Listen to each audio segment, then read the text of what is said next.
The Addiction Podcast, Point of No Return. We appreciate you listening to the Addiction Podcast, Point of No Return. We don't do this podcast because we are former addicts.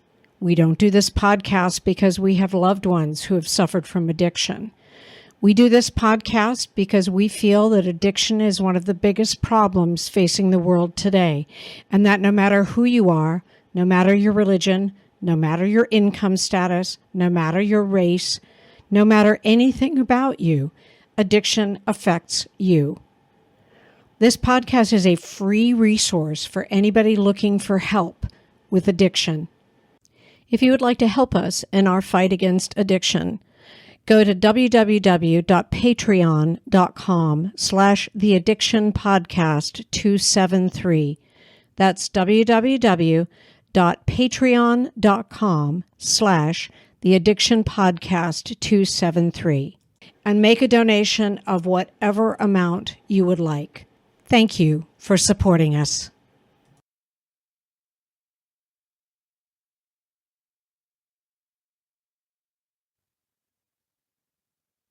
Hello, my name is Joni Siegel, and this is the Addiction Podcast, Point of No Return. I'm your host. My husband, Steve Siegel, is co-founder and producer of the podcast. Today's episode is episode number 343. And today we have an interview. But before I tell you about our interviewee, just a reminder to please subscribe to this podcast wherever you listen to podcasts and give us a 5-star rating so that when people are looking for help with addiction, they find our podcast, because hopefully our stories give people hope and give them ideas of where they can get help. Also, please subscribe to our YouTube channel. And once again, give our videos a thumbs up so that Google will help people find us, and subscribe. And that way you can, and if you ring the bell, you can get notified when we have a new episode going up. Okay. So today we are going to be talking to a gentleman named Thaddeus Cleveland. Thaddeus' service to this country began its course while proudly serving in the United States Air Force. Go Air Force. He served on the Terrell County Independent School District School Board for 8 years and is the board president 4 of those years. Currently, Thaddeus is the sheriff for Terrell County, Texas. He was appointed as sheriff on May 17, 2022. Prior to his appointment, he spent just over 26 years in the United States Border Patrol, and the last 11 years of his career as the patrol agent in charge of the Sanderson Border Patrol Station. That's kind of why we're going to talk to him today, because there's a lot of attention on the border and the fentanyl coming in over the border.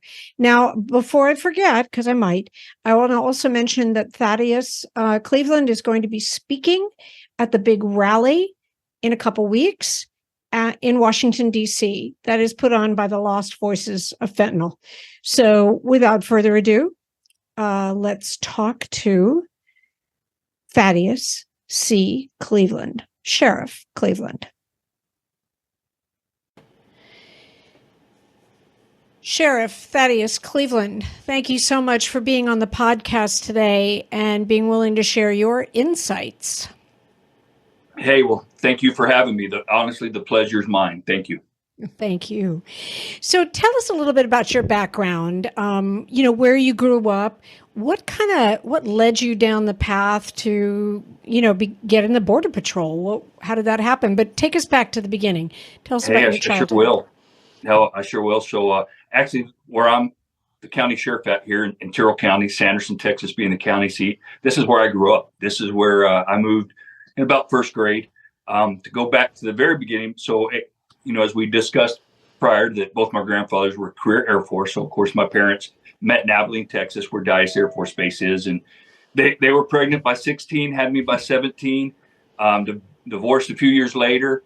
And both were in that time period, drugs and alcohol. And I can remember I came to live with my grandmother for a little bit, and then my mom got remarried and went back to live with her for a little bit. And again, just some of that same cycle. So the family came and pulled me out, and I was raised by my grandmother here. Strong Christian woman, had aunts and uncles that were like parents as well. And then so many families in this community, so many families that treated me like I was one of their own. And I often tell people, more often than not, that I was probably better off than most kids with two parents, just truly a product of this community.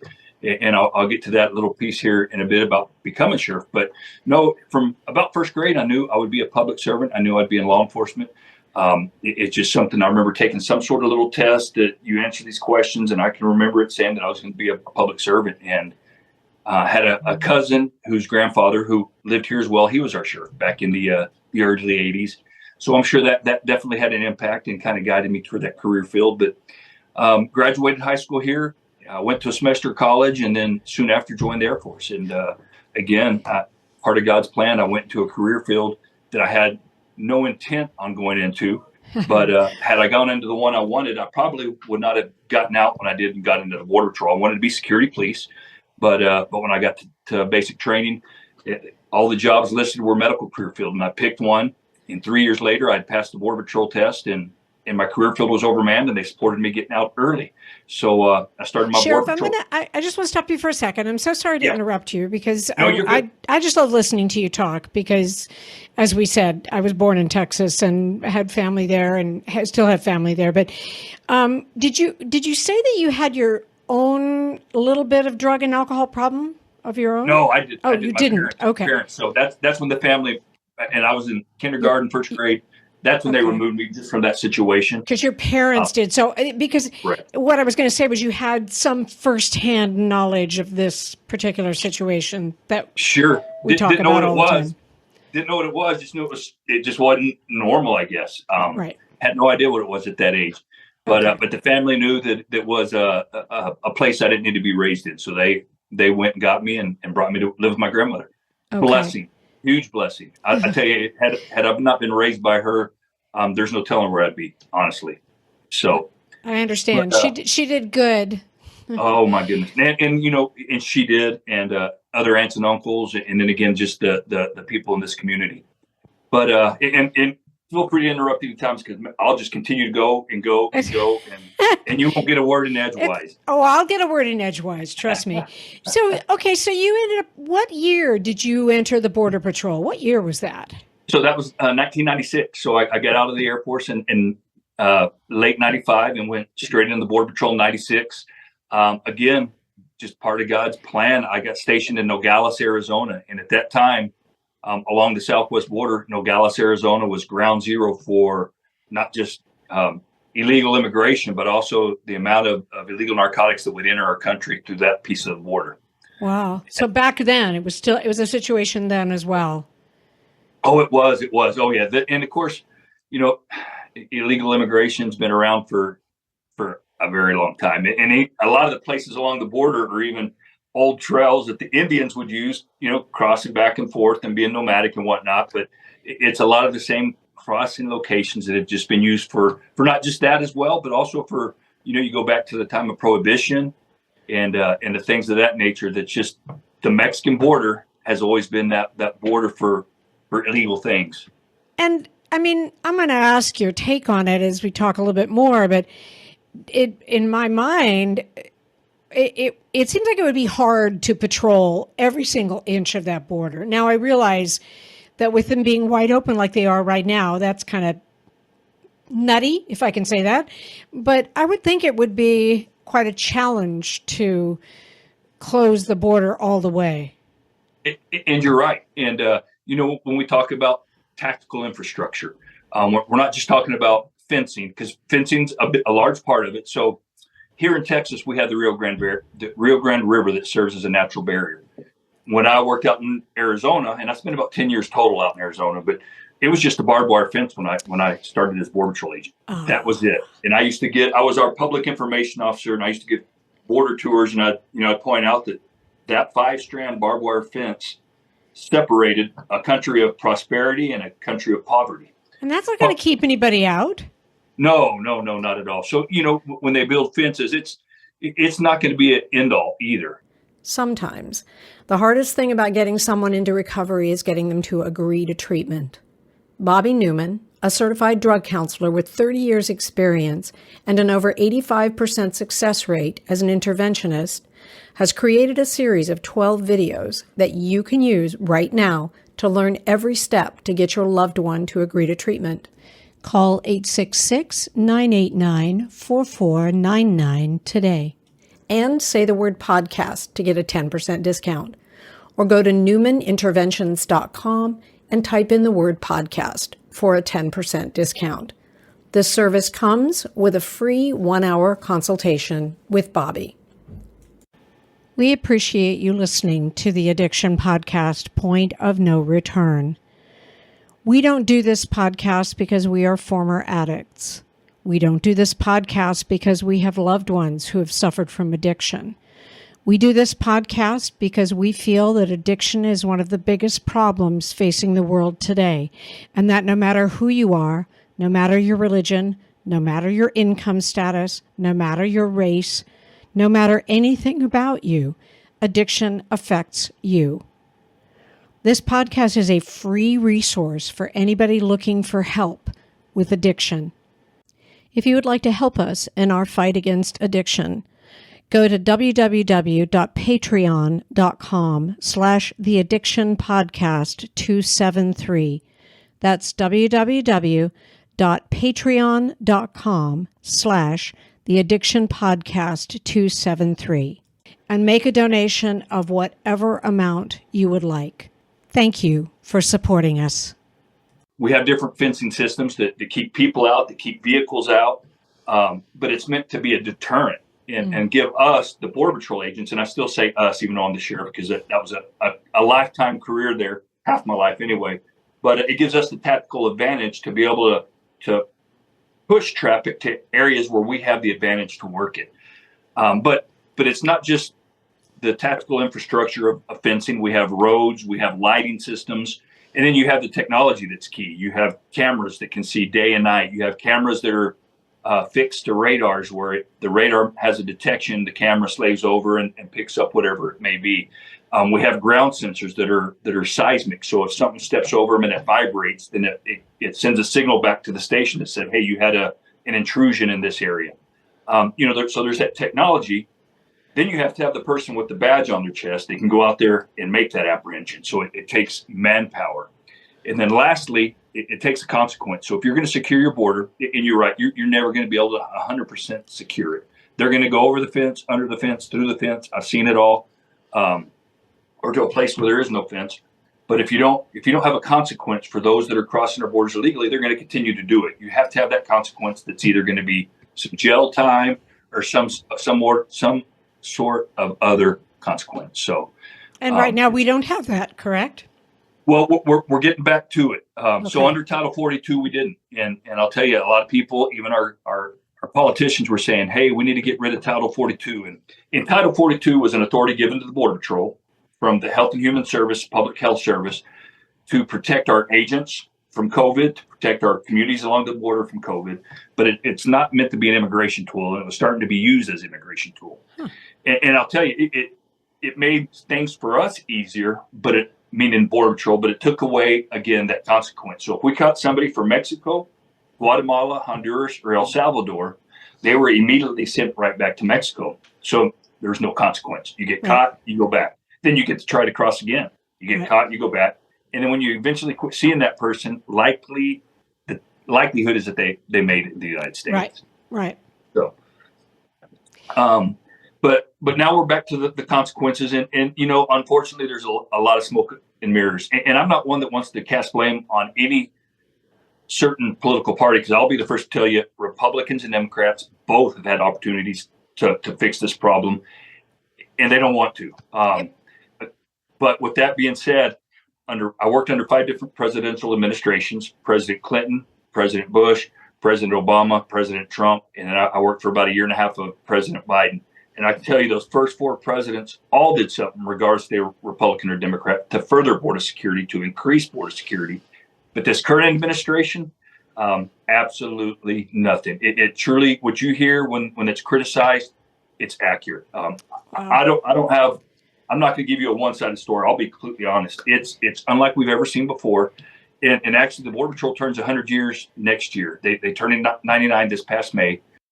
You are listening to the Addiction Podcast, Point of No Return. For more information on the podcast, or to reach out if you have a story you would like to share with us, go to our Facebook page by the same name, or you can email us at theaddictionpodcast@yahoo.com, or go to our website, theaddictionpodcast.com. And please remember to subscribe to our podcast wherever you listen to podcasts and give us a 5-star review. We appreciate you listening to the Addiction Podcast, Point of No Return. We don't do this podcast because we are former addicts. We don't do this podcast because we have loved ones who have suffered from addiction. We do this podcast because we feel that addiction is one of the biggest problems facing the world today, and that no matter who you are, no matter your religion, no matter your income status, no matter your race, no matter anything about you, addiction affects you. This podcast is a free resource for anybody looking for help with addiction. If you would like to help us in our fight against addiction, go to www.patreon.com/theaddictionpodcast273. That's www.patreon.com/theaddictionpodcast273. And make a donation of whatever amount you would like. Thank you for supporting us. And I like to say, after 99 years of progress on our border, it took this administration 6 months to completely deconstruct the progress we had made. I was going to say that's criminal. I know I could get in trouble for that, but it's not. It's treasonous. I'll say it's treasonous. I agree. And I think they're doing it for a reason. Before I didn't understand that, and I've done some research and studying and whatnot, and I won't get into all of that. But we're focused kind of on the immigration part, but our borders are porous, and not only can people come over, but dangerous drugs and weapons as well. Well, yeah, and that's the whole point of this podcast and why we're talking to you, because it's one thing for people to come over, and it's also one thing for people to potentially bring disease over, like during COVID, but they're bringing over fentanyl in a big way, a huge way, and that's resulting in the murder of our children. Yes, it's horrible. I'll tell you, we've never seen anything like it. And I thought I knew a lot about fentanyl. And last year I went and spoke at the Lost Voices Fentanyl rally in D.C. That was their second one. And I went and met with some of the families before and attended some meetings. And I'll tell you what, I learned so much more, and I continue to learn more from the families. We were made aware as law enforcement officers of the dangers of fentanyl and possibly touching in it and being exposed and having a reaction and possibly a poisoning. But until I really met these families and got a better understanding, it really opened my eyes. And I'll tell you, the left's going to tell you that it only comes through the port of entry, because they want to act like the areas between the port of entry where Border Patrol patrols, there's nothing there. But the right's going to point out to you that, no, it's also coming from there. Regardless of where it's coming through, it's still indicative of a porous border and unsecure border.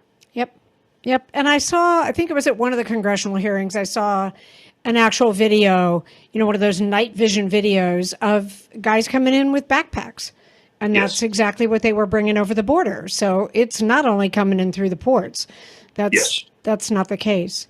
And I like to make the point as well, is that, the seizures continue to get larger and larger. I mean, for the past 2 years, we've seen record-breaking seizures.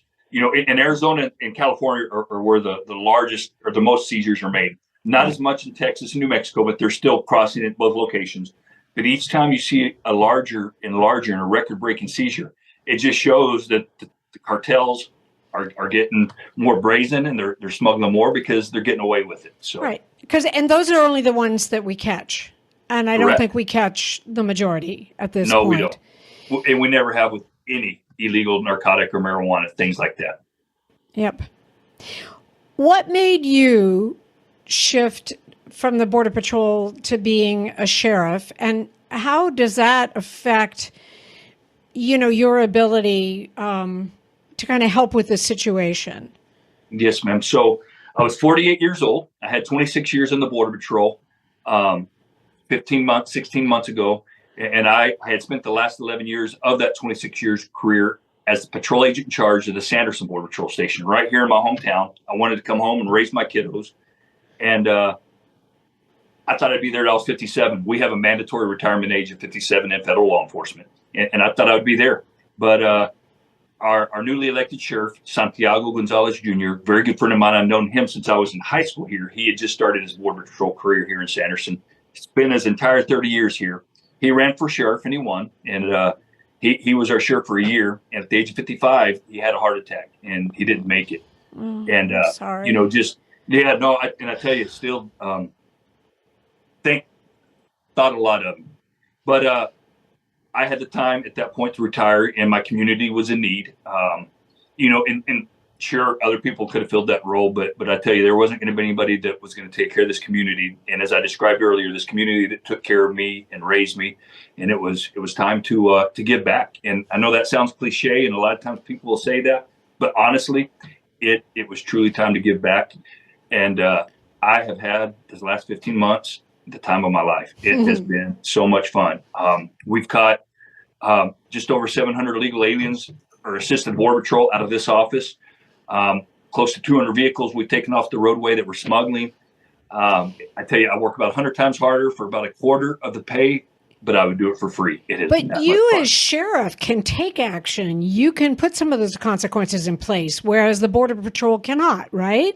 You know, and again, the agents here and the agents across the border, they do tremendous work. Absolutely. They're obviously they're limited by the administration, because the administration, and it doesn't matter if it's the Border Patrol or the assistant U.S. attorneys that prosecute Border Patrol cases, when they're working for a higher administration, such as the president, they're going to have to take that direction. Yep. Here at the sheriff, the buck stops with me, and I've got a great partner that was also a prior Border Patrol. We've been through this journey together the entire time, and I'll tell you, you know, there's so much red tape in the federal government, and speaking directly, the Border Patrol process. Let's say when you catch an illegal alien smuggling load, just the amount of paperwork you have to do nowadays to prosecute the case, and then likely having it declined. What the state of Texas is doing for border security, the state has a much harsher penalty for illegal alien smuggling. You're looking at about 10 years per illegal alien that you're smuggling. You're also, it's just easier to process a case. I can complete a whole case in about an hour, where at Border Patrol, it would take about 8 hours to complete a case. So, wow. So much different, but to your point, yes, that the buck stops with me. And, you know, first and foremost, we're going to take care of our town and our community. But I like to say that, you know, we really don't have a crime problem here. We have a national security problem in my county. My county makes up 54 miles of border with Mexico. So that's a large expanse there. So yep. We don't have the amount of activity that you see in places like Del Rio that you've seen on the TV, or El Paso, or out in Tucson, Arizona. But for the vast amount of border that we have, and we have about 50 agents assigned to the station. So when you talked earlier, and your initial question was, there's no way we can watch the entire border. And you're exactly right. There's areas that we don't get to very often. So we have the number of people we know we apprehend, which last year was about 7,500. Then we have a kind of a best guess based on our agents' knowledge and their abilities, how many people got away based on looking at shoe prints, camera activations. And we had, you know, 8,500-ish right there as well. Okay. Then we have the unknown. We don't even know who crossed in this area out here. I mean, there's no way to count. And we know we have a lot of activity that we're unaware of. So it's been a lot. And to that end, I have to mention that. So historically, we're the busiest station between Del Rio, Texas to El Paso, Texas, about 600 miles. And historically, about 1,000 apprehensions a year. That's a drop in the bucket compared to the rest of the border. But the first year that President Biden took over, we jumped up to 5,500 apprehensions, from 1,000 to 5,500. Wow. And then that second year, 2021, that's when we jumped up to I think I said 7,500. It was 7,300 apprehensions. So like the rest of the border, we have seen that same increase in activity. Wow.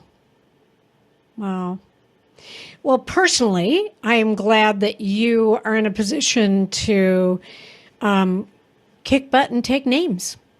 Well, thank you. And not have to, and on your own terms. And I mean, they're legal, obviously, but on your own terms. Yep. Yes.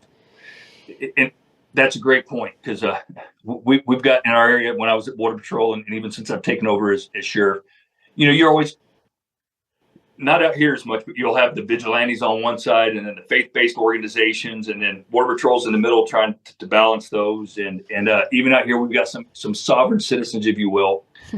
But regardless, my point is that they're still American citizens, and we're still here to protect their rights. So when you say, yes, we're going to do it correctly, we certainly do. We're still looking at the rights of people. We're not looking to do anything that's off the wall, if you will. But no, first and foremost, to protect Americans and take care of our county here.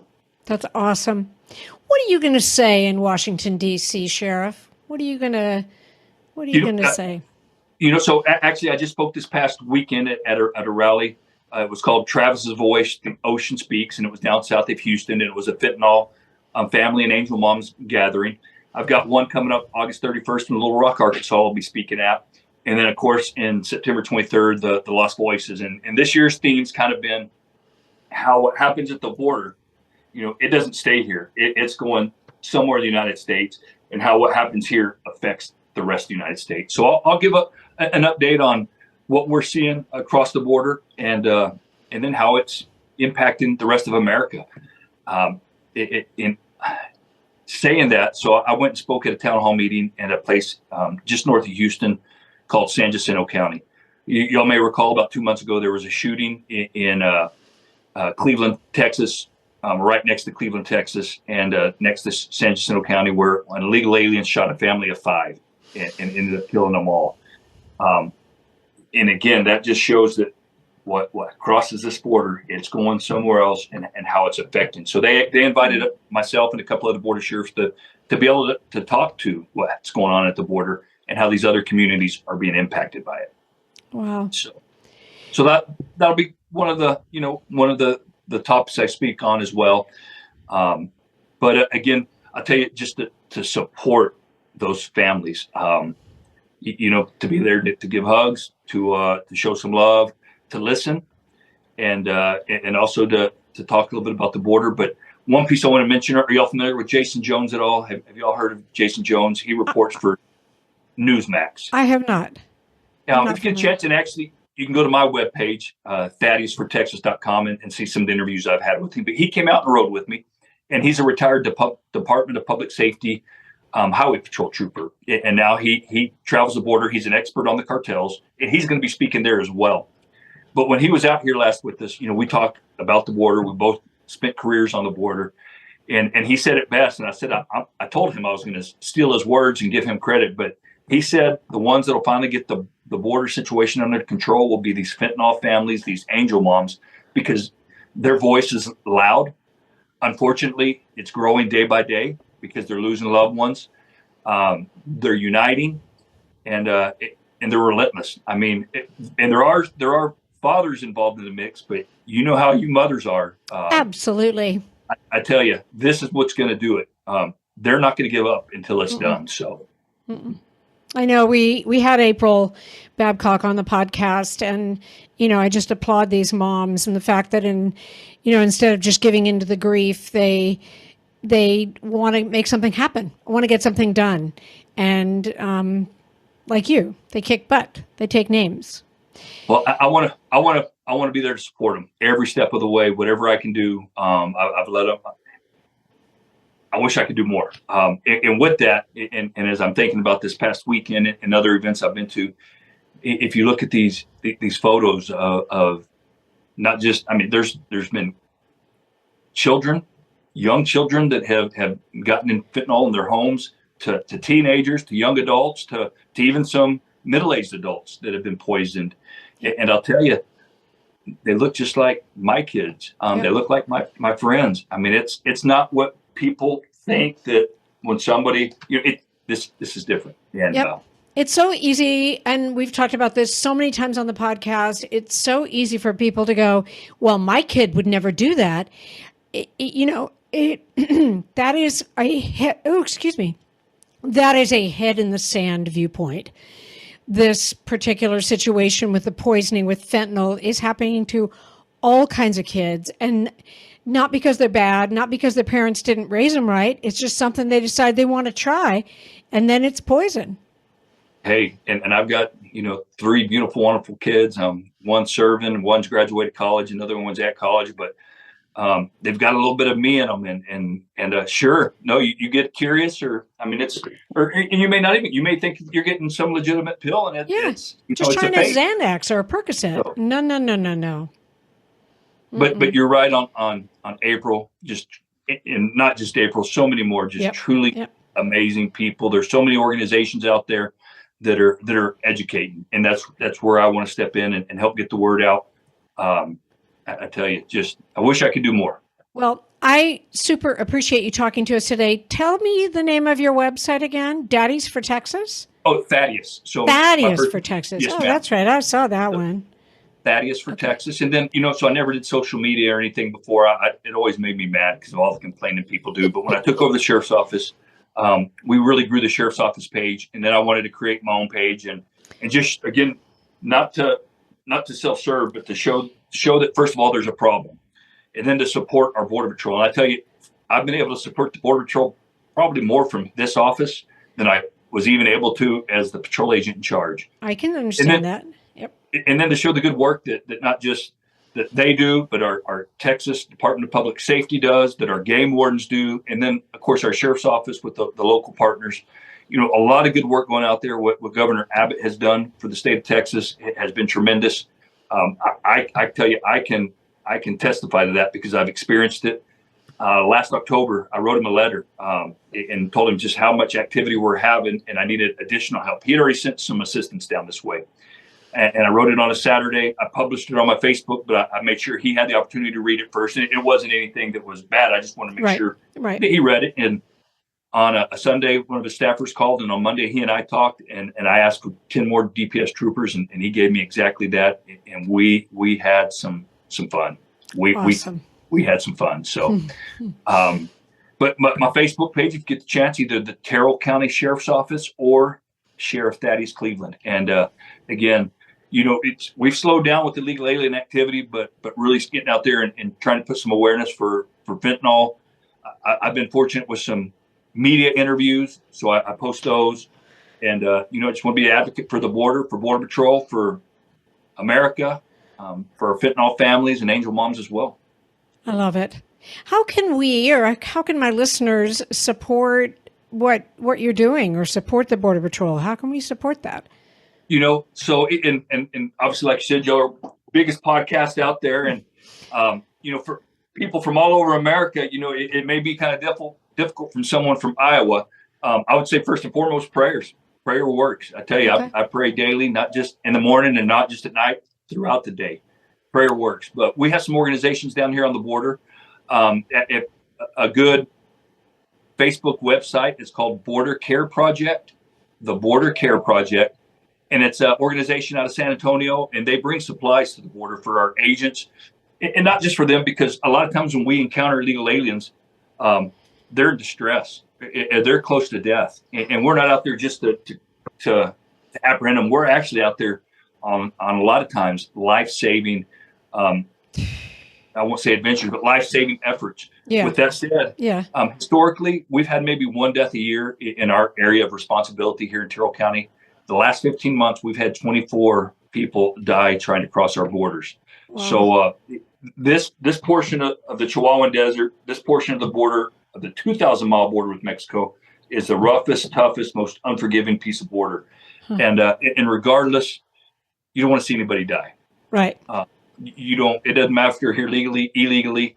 We want people to live. So, but the Border Care Project, they provide supplies such as medical supplies, electrolytes, water, little snacks for agents to take with them, or even to give to the people that we apprehend to provide to them. So, and I'm assuming people could just Google that Border Care Project. Yeah, okay. Yes, ma'am. And it's got a Facebook page. So, and if not, have them call my office, and we'll make sure they get get to that organization. And you have the Terrell County Sheriff's Facebook page.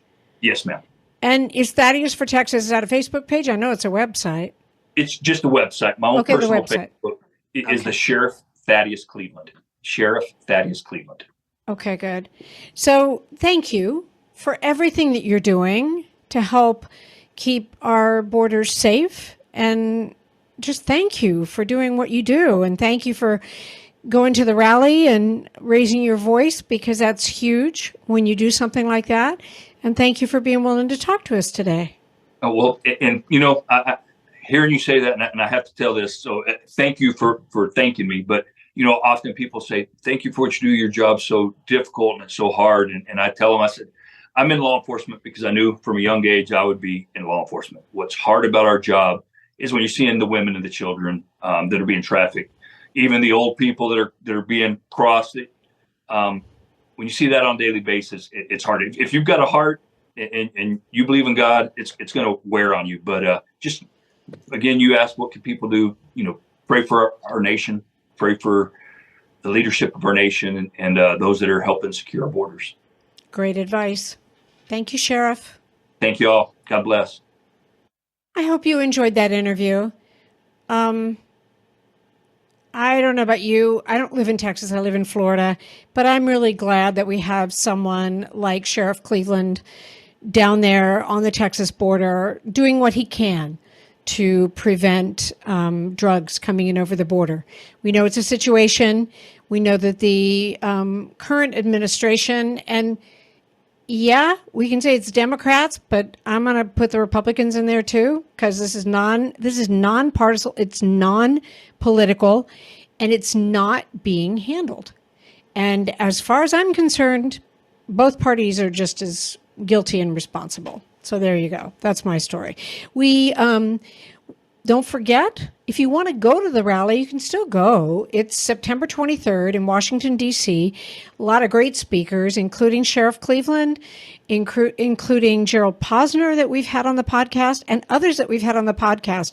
It's quite an agenda that they have, and you can lend your voice and lend your body if you are so inclined. Thank you so much again for listening. And if you know somebody who needs treatment, or you yourself need treatment, please don't wait to take action. The holidays are right around the corner. And the biggest mistake people make is deciding that they don't want their loved one, or they don't want themselves to go into treatment through the holidays. And all I'm going to say is, if you have someone in your family that needs treatment and you decide to put it off, you run two risks. One, they could die. Fentanyl is in all kinds of drugs, so they could die, or could just die of an overdose. Or they could make the holidays much more miserable than they would be without. So get your loved ones into treatment. Do it now, because maybe they'll be done by Christmas or Thanksgiving. And if you need treatment, same thing. Get in now. Get it done before the holidays. What a nice gift for everyone else. We'll be back again next week with an interview. You have been listening to the Addiction Podcast, Point of No Return. For more information, reach out to us on Facebook or go to www.theaddictionpodcast.com. Our email is theaddictionpodcast@yahoo.com.